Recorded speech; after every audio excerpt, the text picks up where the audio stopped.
Nader, welcome to Let the Quran Speak. Thank you very much for having me here. Can you tell me, Nader, what's your connection to Gaza or Gaza, as many people know it? My father was actually born there in an area called Mejdal. It's part of Gaza. It used to be part of Gaza. He's the eldest of his 11 siblings. And my connection to Gaza right now is all of my cousins, all of my uncles, my aunts, and their children. I have over 100 family members there right now during this war, or the reality is it's a genocide.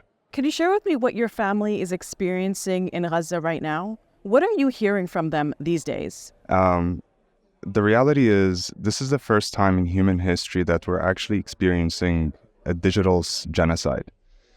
Everybody on the ground in the West, outside of the Middle East, is watching everything right on their phone. Babies being bombed has become normalized. Hospitals, churches, mosques getting bombed has become normalized. Hospitals, the roads, the infrastructure, the people, the civilians, the women, the elderly, everything has become so normalized that even after 31 days right now, people just watch and just keep scrolling, and they just keep scrolling. The first week of this genocide, I was trying to get in touch with my family. So I tried to contact my uncle, who was a professor, by the way, at one of the universities there that was bombed as well. And for a whole week, I couldn't reach him. Amongst all my cousins as well as my family, I couldn't reach any of them. And then finally one day, the line picked up and he called me right back. And he only had like 2 minutes to talk to me. And I told him, Ammi, my uncle, what's going on? How are you guys doing? Is everybody okay? And he said, well, yes, my son, we're all okay. What can we say? And he's an American citizen, by the way. And I asked him, are you guys okay? He's like, yes. I'm like, is there anything we can do? Like, I was speechless at that point. And as many of us here are going through so much trauma, he kind of calmed me down, which was kind of surprising. He told me, what are we going to do? We're here, we're alive, and we accept death, whichever way it comes. But we are here, and we're strong, and we're fine. And that just took me by surprise. I had to take a minute to just internalize that level of faith that they have. And so that's just one thing. And during the entire 3-4 weeks that have passed with that genocide, I have friends and family there as well that tell me what's happening. Some one day when the line catches, I hear airplanes. I literally hear airplanes flying in the air for like 10 minutes straight. And one time I heard a bomb. They're like, did you hear that? I'm like, yeah, that was pretty bad. And one time a line cut off because of the sound of the bomb. And I couldn't reach them after that. So I'm just sitting there for hours. And for 2 days, I didn't know if they're still alive or not. I heard the sound of a bomb. That was the last thing I heard. They tell me stories such as flying body parts. Like they look out the window, they see flying body parts. One of them, half of their house was bombed, so the ceiling fell, and so they're basically in open air to the public. And I get some interesting stories too, like ones with some hope and smiles, and it kind of takes me by surprise again. One time I was contacting my friend. I'm like, "How are you doing?" He's like smiling emojis. And I'm like, what's happening there? He's like, I have some good news. And he giggles. I'm like, what's the good news? Tell me. And he's like, I found an orange. Okay. In my head, it's not clicking. Like, okay, that's good news.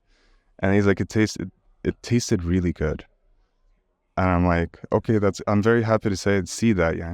So then he continues and he says, it's very difficult to find any fruit right now. It's next to impossible because all our farmland has become burnt.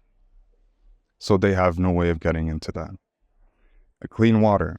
One time they come and message me, yeah, we were finally able to get clean water in 3 days. They don't talk about it. Every time I ask them, how are you guys doing? We're okay. What's going on with you guys? We're okay. We're still alive. Yeah, we're having some traumas. We're having this and that. Continuation of the story of the orange, because that was some hope and it kind of like brought me back to life. And I'm like, wow, like just an orange. A few minutes pass by and they don't respond back by text. They come back and they're wailing. What's happening? I just got news that my friend got killed. My best friend, actually. And they continue in disbelief and denial. And they're just very sad. They can't accept it. They don't understand. And they're telling me that their kids are now orphaned. They can't even reach them. So these are some stories that happen. My cousins tell me about the bakeries. They literally send their kids to the bakeries for 9 to 8 hours, waiting in line just to get a few loaves of bread, back to their family, who 50 members are now in only one household, because if they're gonna die, they'd rather all die together, because they don't want to be separated here and there. These are some of the stories that I'm just getting on a daily basis. Every time I ask them what's going on, we're good, we're great, God is with us, and that's it. Only when I really push really hard, after like a few hours, then they like send me a whole spiel of everything that's actually happening. I don't understand. I can't even fathom the emotions that I should be having around this, knowing that my own family, my own flesh and blood down there are undergoing a genocide. All the meanwhile, they're called animals, human animals. Okay, if they're human animals, why are you treating them worse than animals? Let's imagine that was true. Look at all the animals and the pets that people have here. What about those? And if that was the case, are you calling every Palestinian around the world a human animal? Is that the level of dehumanization that the world has come to normalize? It's insane. It's completely blasphemous. What message do you have to the wider world about what's going on in Gaza? There is a saying actually in our faith, in the Muslim faith, that talks about saving lives. They say, if you kill an innocent soul, it is as if you have killed the entirety of mankind. And if you save an innocent soul, it is as if you have saved the entirety of mankind. Along with that, there's also another message that I want to give to people, to all the ones that are silent or just stand-byers. I mean, you're human beings, you have a conscience. At this point, I don't even feel the right to be angry anymore, because how can I be angry with people that have no conscience? People that label themselves as a higher level than the rest of the world. How can I be angry with an insane person? Why aren't you sitting down? Why aren't you going to the toilet properly? Right? They're insane. How can you be angry with them? It is a literal genocide what is happening. They sent out their intent. The UN has failed. The world governments have failed. And there's a saying that says, "As-sakit an al-haq, shaytanun al-kharas."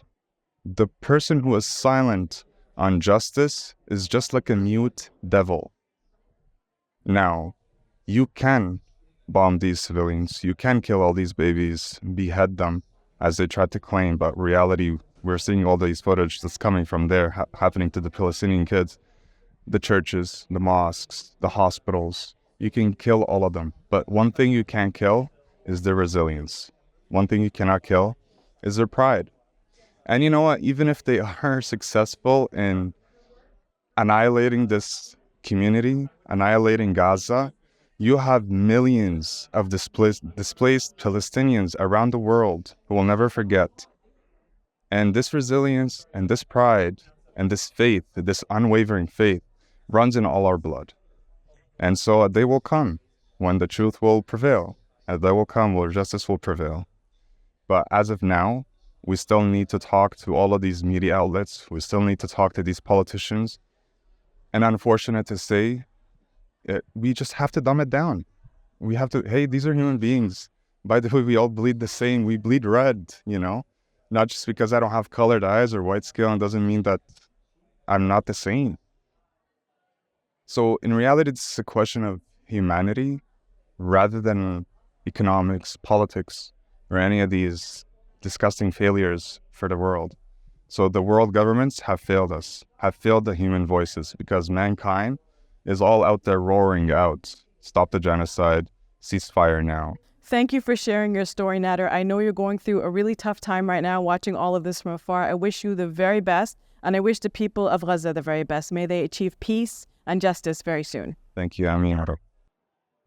Assalamu alaikum. We have some exciting news to share with you. As you know, Let the Quran Speak has been on TV screens and social media for 22 years. We've been reaching people all around the world, spreading positivity and good, and helping people experience the beauty of Islam and the accomplishments of Muslims. We've been shooting in this very space for the past 2 decades. And now, with the help of Allah, we're about to get the keys to Muslim Media Hub. If you like what we're doing, you're gonna love Muslim Media Hub even more. Because it's the next step up. Think new TV shows, podcasts, social media content, and films. It will have new talent, more youth, and a lot more space and resources to do what we love. Spread the message of Allah. Our Muslim Media Hub costs $2.4 million. And for that, we need to raise $300,000. Please give whatever you can. Every dollar counts. It's our collective responsibility to share the message of Islam with our fellow human beings. Please help establish Muslim Media Hub so we can do this. It's a sadaqah jariyah, something that will continue to be of benefit to the Muslim community long after we are gone. Thank you, and may Allah bless you and your loved ones today and always. Assalamu alaikum.